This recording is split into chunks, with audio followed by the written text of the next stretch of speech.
have a really big round of applause for Eulogy for the Dead Sea, everyone.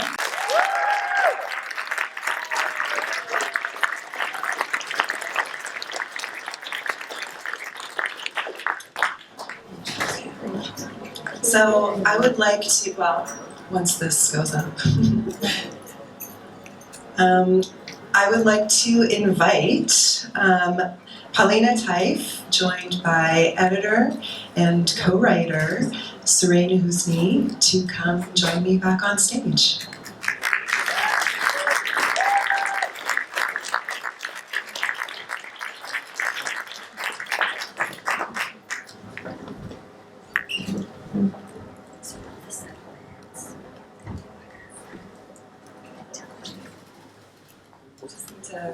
You just need to flick the one. All right. Congratulations, you guys. Thank you.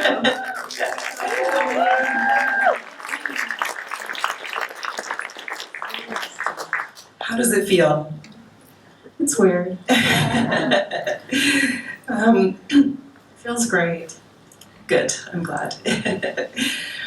Polina, this film has been a journey for you that began with your thesis film in York University's film production program and wound up as the beautiful feature that we saw tonight. I'm wondering if you can tell me about your relationship to the region and what inspired you to document the disappearance of the Dead Sea through the voices of the many people whose lives are so intimately connected to it. Yeah, so basically, for those of you who don't know, I was born in Belarus, back in the Soviet Union. My parents left and moved to Haifa in the early 90s, so I came in that wave of refugees from the Soviet Union, and I grew up in Israel, and then I moved to Canada because I did not want to serve in the IDF. So that was a long process of unlearning for me, coming here after growing up and surviving the Israeli education system. And then my thesis film kind of began around the Dead Sea and continued into this, I guess, longer process of unlearning. It started as a very naive and holistic kind of viewpoint where I'm like, it's shared, it's cooperation. But I think I was a little bit naive in terms of what is actually going on in terms of access, human rights, equity, and so forth. So, what you've seen now is a 5-year collaboration with Serene, who saved my ass, basically. So, yeah. You spent a lot of time handling the complexity of the story in a very thoughtful manner. I wanted to know how you found your characters who speak to these issues, and what was the process that you went about building relationships of trust with them over how you would represent their stories? Yeah, so I think first and foremost, we have a very diverse crew involved in the project, and everybody has to operate under the premise that that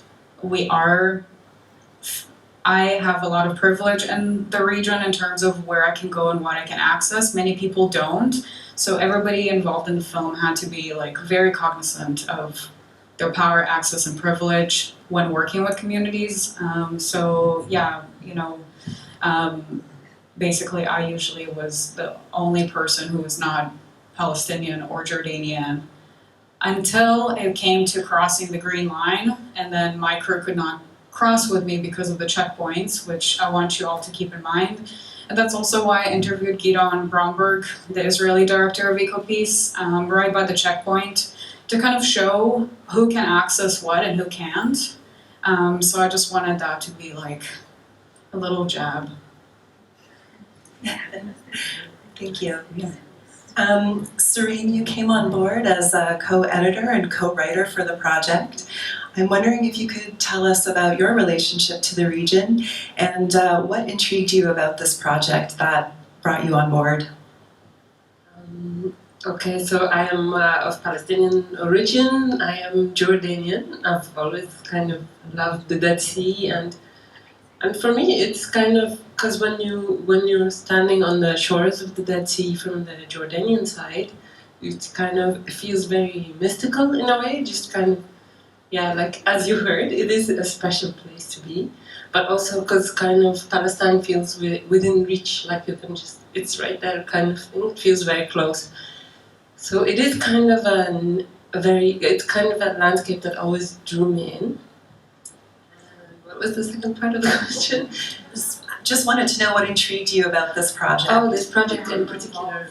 Yeah, I guess I was in a party when Polina got some kind of, I think you got some kind of award, and we kind of talked, and then it vanished, kind of the connection. Mm-hmm. And then, yeah, I feel like we just kind of found each other again. I just kind of emailed Polina randomly, just yeah, you helped me with some translation for Nada's segment, and then it was COVID, and I thought I could edit this film on my own, in spite of many people in this room who told me that I should not do that, and that's a good idea, not to do that. So thank you. I've learned the hard way, and so I was very frustrated, and kept hitting a wall because my Arabic is not good. And yeah, basically Serene emailed me and said, hey, I feel very close to this project, I want to help you with it. And then it started into a long process of trying to figure out a way to collaborate, Serene calling me out, which I learned to love. But I was not a great director to work with in the beginning because I was not realistic in terms of time and resources. So thank you so much for your patience. I disagree with that. I loved working with Polina in every way. I'm not like the type, I'm very direct and I don't sugarcoat, and Polina's always kind of very open and gracious and how, like, so I don't know. I disagree. I loved working with you. That's what I was going to ask you guys about, the collaborative process, so thanks for answering. This film is not only about the crisis of the Dead Sea, but it is also about how its disappearance and the scarcity of water in the region is disproportionately affecting Palestinians. So I wanted to ask you both about how important it was to center Palestinian voices in the story. Yeah, I guess what was missing in my thesis film is I could not really access those voices, and I felt like I'm just mirroring all the stuff that I kind of saw and consumed. But, even when we're talking about diverting, like the national water carrier and diverting water away from the Jordan, and now with these kind of like innovative ways to save the Dead Sea, like the Red Sea, Dead Sea thing, like everybody's going out of their way to not bring water back to the West Bank. Mm-hmm. And it does not make any sense to me, because we know that if people have access to their land, all their resources, it creates regional stability. So it makes me wonder, like, we have the means to do it. Who's benefiting from not having that in place? And it's usually the military complex, and so we really have to think about that, like things are not complex, they're very simple. And Mazen Kumsia, he's got a great newsletter. I really recommend you subscribe to him, from the Palestine Institute for Biodiversity. He says it really simply. It's just take the Universal Declaration of Human Rights and implement it. And really just rereading it this week, it really hits home. And Serene, for you? I think for me, like the whole idea of access, like bringing back, it's a word that gets thrown around in this industry a lot. And for me, I was fascinated kind of by the access Polina had, and because she could shoot a drone, like fly a drone over that area. It's a very contentious, even as a Jordanian, if you want to go to the Dead Sea, there is a Jordanian army checkpoint and they'll take ID kind of thing. So it is a military area, it's a border area, kind of border zones. So for me, just kind of how Polina, almost like a sort of pilgrimage thing, she's going around and talking to different people, and I think just like we almost discussed every sentence by sentence, and it did feel like for Polina she wanted to start with the very first character who's like a Bedouin who's like doesn't know states and and all of that. So for her that was the her own land acknowledgement, and yeah. So I just feel that definitely the voices of Palestinians were kind of something that we kept returning to, and it felt balanced enough. Thanks. I wanted to turn it over to the audience. I'm sure there are many questions. Who would like to begin? We've got a question in the front row, sir. My name is Nazir. I am a journalist, Mishwar newspaper. Thank you for the film. But I want to ask you what the purpose you want to reach by this film, and whom you blame with these problems in the scene.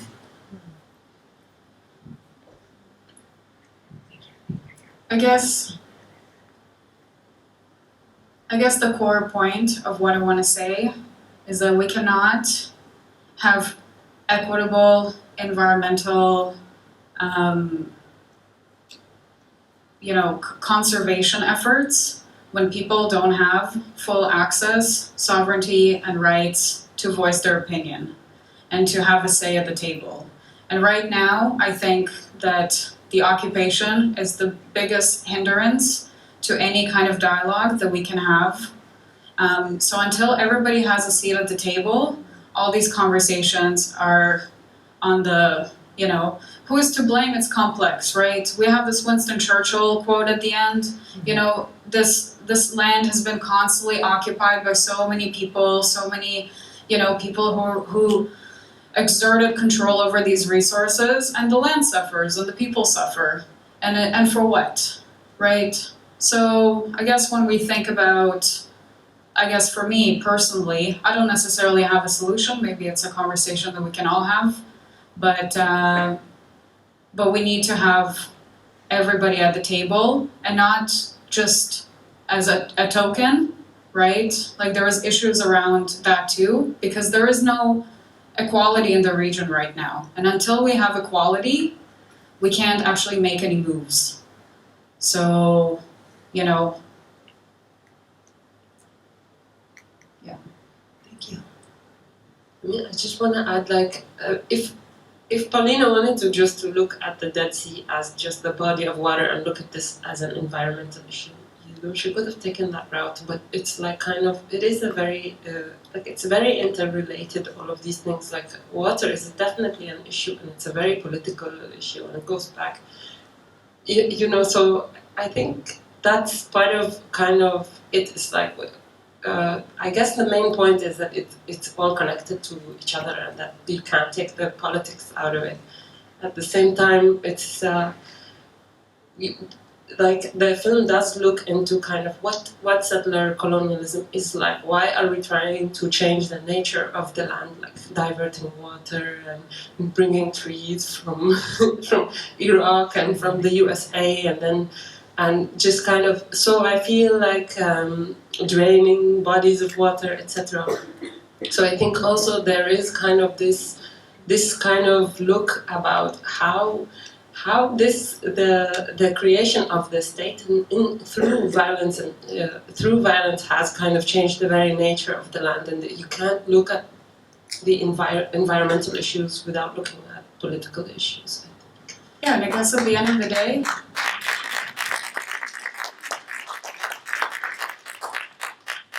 I was going to say, at the end of the day, you can see that everybody loses.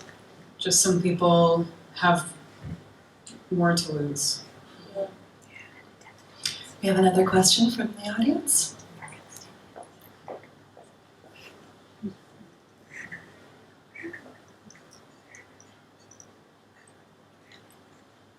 I just wanted to thank you for the film. I really enjoyed it. You kind of hinted at it, but you didn't really explicitly say like why it is that you were given access to the areas that you were, and like why you're able to fly drones where, like, I mean, it's like where it's a militarized area. Could you explicitly kind of say why that is? Yeah, because I hired Israelis to do it. So yeah, I mean, really, like when you're, crossing these checkpoints, your reality is going to be very different based on where you're from and what your nationality is. So, we definitely used people who have, access to, share that with us. So, yeah. Do we have another question? Hey, that was such a beautiful film, yeah, in all of its aspects, but I kind of want you to talk more about the visuals, some of the frames and the colors you've captured, the landscapes, just like, yeah, tell me how you got it so gorgeous. It is this gorgeous. Yeah. And that's the beauty of this landscape, and I think that's, I mean, really, like, we're sitting here talking about the Dead Sea when there's, like, very kind of pressing, critical situations happening right now in terms of human rights and whatnot, but I think that there's something about a landscape that allows everybody to just, like, feel connected to it and relish in it. And the Dead Sea, I don't know, I mean, some people have theories because it's the lowest place on earth, like the light fractures in different ways, and so it creates this like kind of multitude, like it's picturesque all the time. And it's got, the colors just change throughout the day, and it's about getting up early and going and shooting late and getting all of that. But yeah, it's just a beautiful place. So go visit it before it's gone. Maybe just to build on that question, could you comment a little bit on the soundscape? That was also quite lovely. The score is very beautiful and just builds so many, moods and tones in the film. So maybe you guys could comment on that. I feel like you had a lot to Polina, do with the sound. I guess with the sound, what we were trying to do is kind of bring up the feelings as much as we can. I think Polina worked with a specific So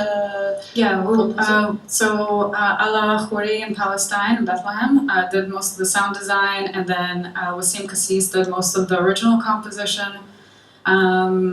So that was done in Palestine, and then we did license a bunch of music with many of Serene's suggestions. So she was like, "Oh, this is too boring. We have to, like, try this out." So that was amazing, and so we do have appreciation. Serene has expensive taste. I'm like, I wanted Lynn Adib in the beginning, in the very opening track. She's a Syrian musician based in Paris. And then we have like Asad Arab with Yasmin Hamdan and Shab Jadid. He's based in Jerusalem. Yeah, so I was telling Polina, like, I'm sorry, I have an expensive taste. Like, yeah, you do. And Joan Safadi for the closing song, which is... Joan Safadi is for the end credits. And he just actually had some trouble flying out of Israel. I think he's Israeli-Palestinian, and he has problems getting out of the airport in Lid, so he went through Jordan, but also Jordan kicked him out because of his... He's very politically outspoken, but his music is great. So so that was also Joan Safadi. Definitely comes across very beautifully. Maybe we'll take a few more questions from the audience. Do we have another question? Sorry, it's a bit hard for me to see what's happening. Okay, there's another gentleman in the front row here. Yeah, first again, as everybody here, thank you for the great job, really appreciate it. I'm a Palestinian, I'm 62 years old. I cannot go and see what did you see and all the things which you prove it in your film about the racism, about the violation which is happening daily with our daily life of our Palestinians there. So appreciation and saying that maybe I suggest maybe we can see something, guys, you're gonna do about Jerusalem, maybe. It will be appreciated. Thank you. be very hard for me to choose. I'll help you in any way I can. Nej, fra ham er der til. Do we have a final question from the audience?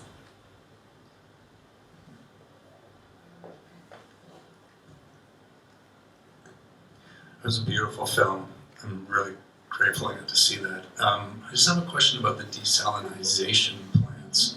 I'm a bit confused by the end. Are they actually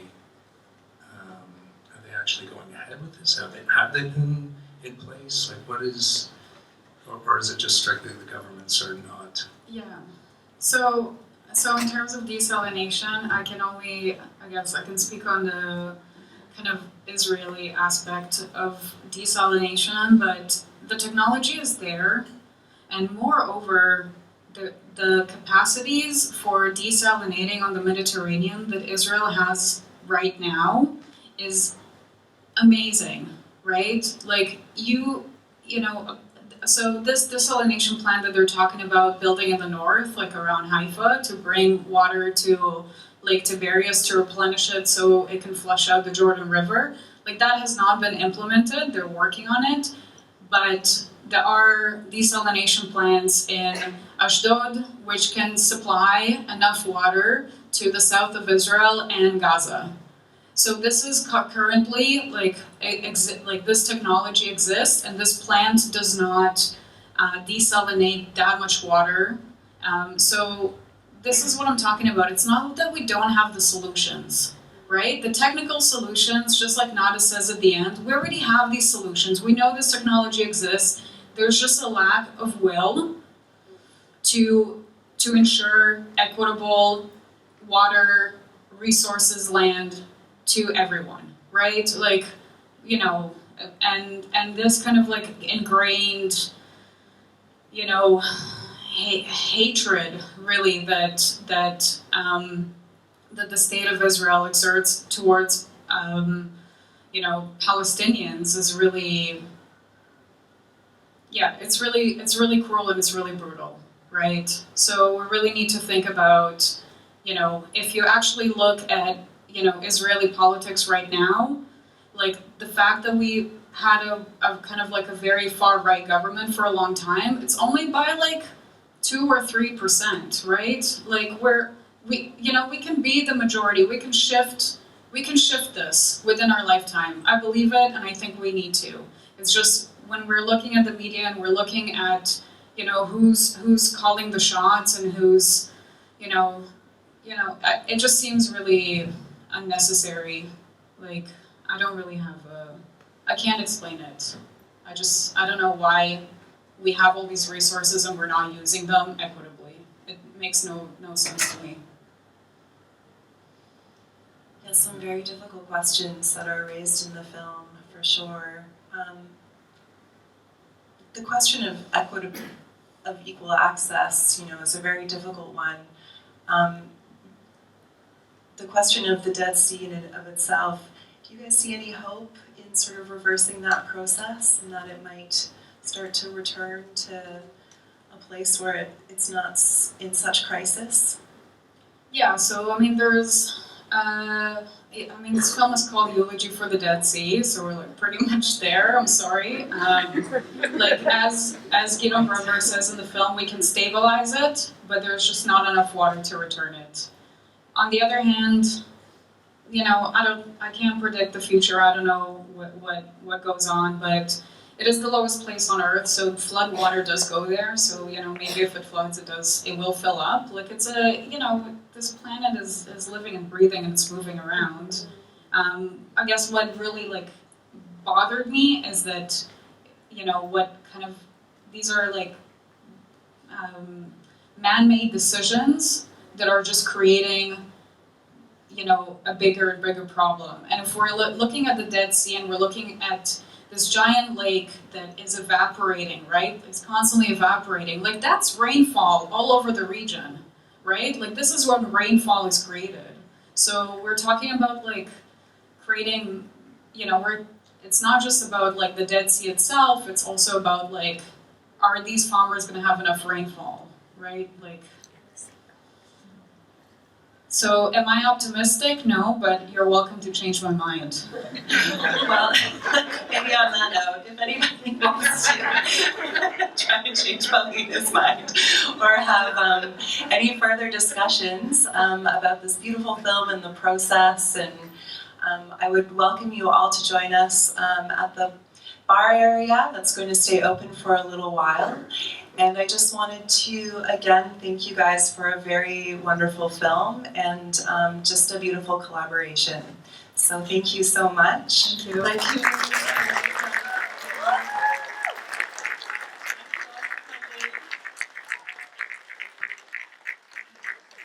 Thank you everyone for coming out this evening, and I hope that we see you back at our final day at the Paradise tomorrow. Oh, and then, yes, and then our final day the following Saturday, Sunday even. It's my brain fog. And we also have a selection online, and please do join us at the bar and chat with these wonderful filmmakers.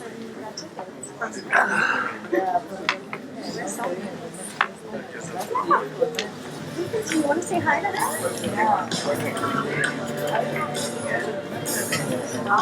You're unforgettable.